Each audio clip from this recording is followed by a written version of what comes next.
Hello everybody, this video is about pain and what to do when you're in pain. Ah!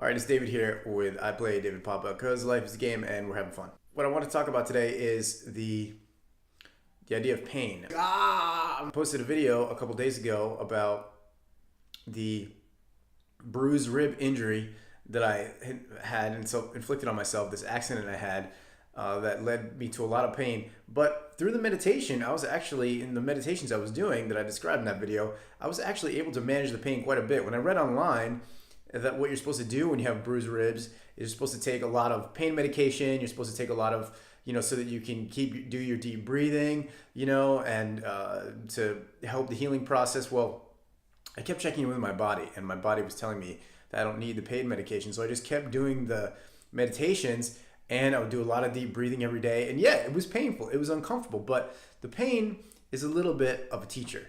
The pain can help you focus and root in the moment. And in the moment is where we figure out what is really going on with us. When we're numbing the pain, and there are lots of situations where you have to numb the pain just so you can get through the day.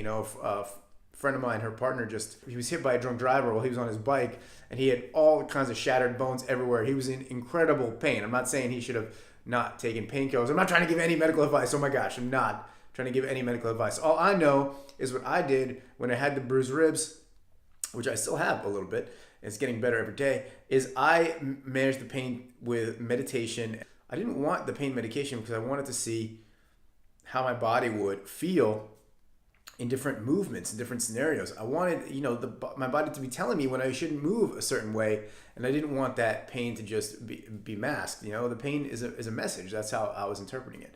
So I told you about all that emotional integration work that the pain and the injury led me toward. And then I think I also mentioned to you how I went hiking like a week later.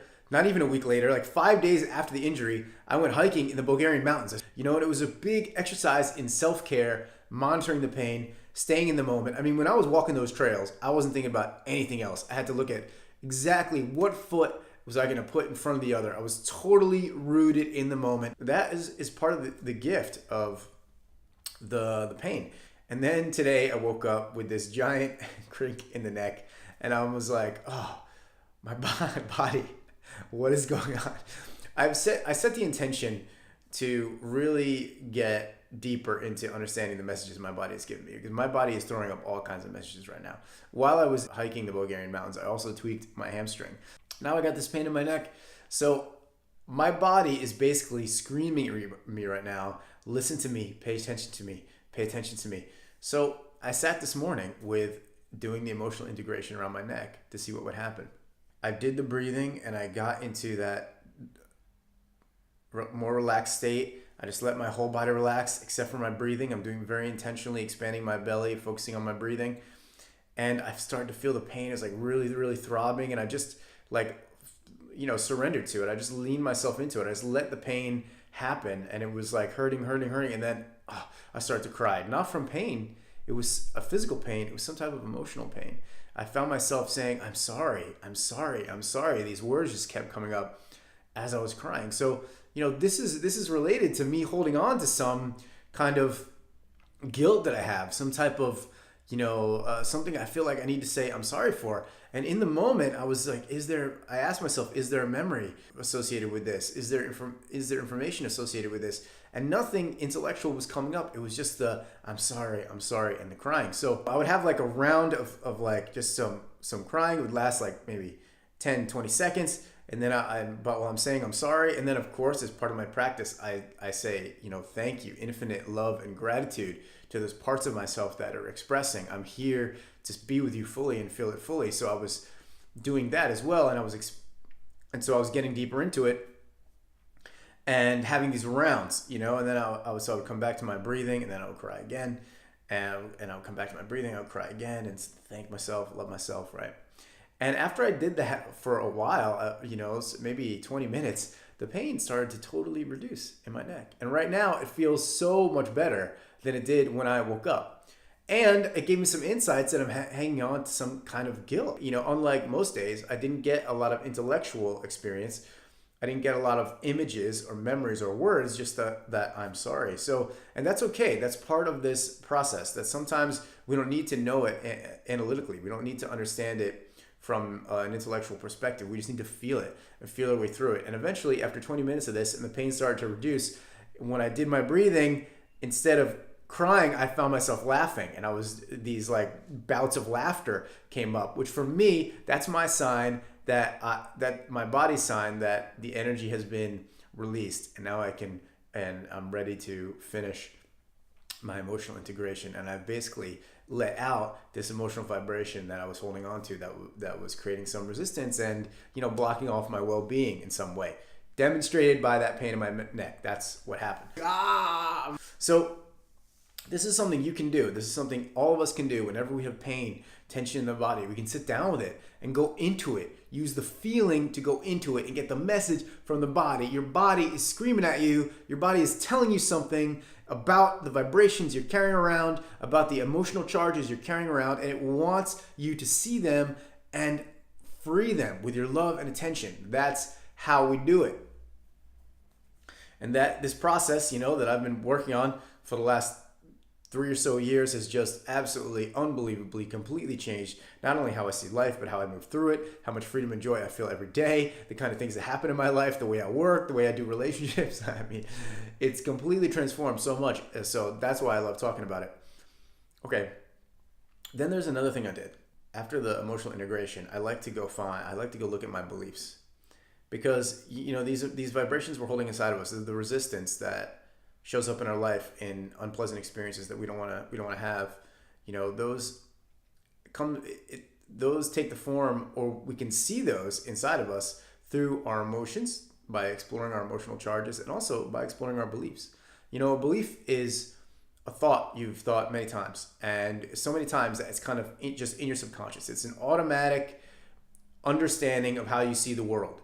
And some of these beliefs are really useful, you know, like I'm an intelligent person, you know, that one's really useful because it gives me confidence. It helps me make decisions in different life situations that help me build my life. But, you know, an alternative belief would be like, I'm an idiot, or I'm a stupid person, or I'm not very smart. If you literally have thought that to yourself many times, that is now in your subconscious. You don't even need your conscious mind to think that thought. Your subconscious is doing it for you. That neural pathway is so locked into your brain, it's not even a conscious process anymore. Your subconscious is just thinking that all the time and influencing your behaviors and decisions and your actions. That's how beliefs work. So I sat down and did my self-limiting belief protocol, which is I try to find a belief inside myself, and then I try to find the core belief underneath that, and then I flip it. I'm also going to do a self-belief rewriting video later that you can use to work your self-limiting beliefs. Right now, I'm just telling you what happened when I was in pain, so you can see the process and you can try some of these elements. So when I was doing my meditation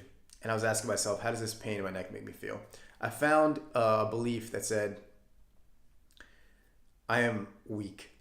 And so I was like, okay, that's attached to something, that's related to something. So then after my emotional integration, I sat down, I wrote that down, I am weak. And I tested that with my body with muscle testing. And that wasn't really true. It was just a thought my mind spit up. So then I looked for, well, what's the belief that is true? How do I want to rephrase that? And it came up, I am fragile. And then I tested that with my body, and that was true. That felt true for me. What that means is something in my energy field was actually aligned with that belief. I was holding on to something in my energy field that felt like I am fragile. But then I knew that wasn't the core belief. That was just a surface belief. So I did this game where you ask yourself, okay, I'm fragile. Why is that so bad? Right? And just repeat that question. Why is that so bad? So I'm fragile. Why is that so bad? Well, because I can get injured anytime. Why is that so bad? Well, because then the things I'm working toward could just get thrown out the window at any time. You know, and I just keep going, why is that so bad? Why is that so bad? Until I got all the way down to the core belief. And the core belief was, hold on one second, let me get my notebook. I keep track of my transformations because it's really good for me to look back on and reflect on. The core belief was, I am living the wrong life. I don't know how to live. That was the core belief. That was what being fragile boiled down to when you asked, why is that so bad? Why is that so bad? Why is that so bad? So I was holding on to this feeling inside of me of, I don't know how to live. I'm living the wrong life. Now, of course, at that moment when I found that core belief, I had a little bit more of an emotional release. I had some more kind of crying that happened. I had some more releasing that happened. As that part of me, I finally saw the part of me that was holding that belief and allowed it to express itself, and that emotion came out. I cried a little bit, and then I stayed with it a little bit more. I held my attention and my awareness on it, and then I started laughing, and that's how I knew it was clear. That's how I knew I had released that part of myself, and now I'm more open to a more freeing element of my life. So I went through my self-limiting belief protocol, a few extra steps that I do based on this technique called life retuning that I work with one-on-one with people. I was doing it on myself. And then I was satisfied that the limiting belief was clear.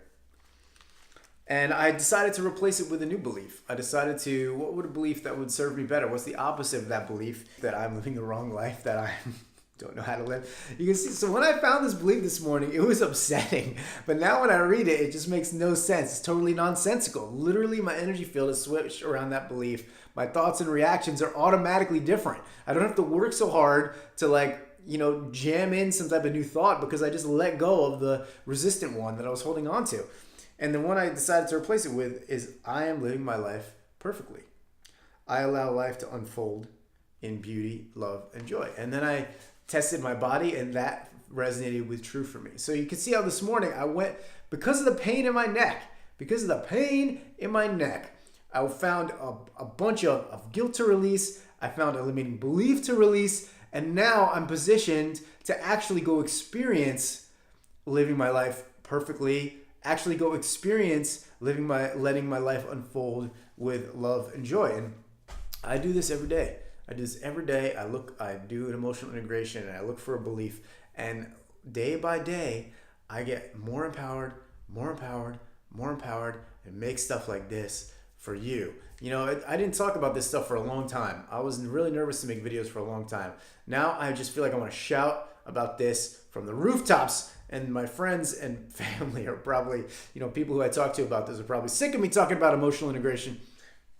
But every time they try it, they find incredible insights and openings for themselves. So that is my hope for you. Let me know how it goes. Maybe drop a comment, send me a note. Let me know if this has helped you, because I want to make stuff that's helped you. And if you like it, you can subscribe and do all that stuff that helps me and helps other people find out about this information. Thank you so much, and much love to you.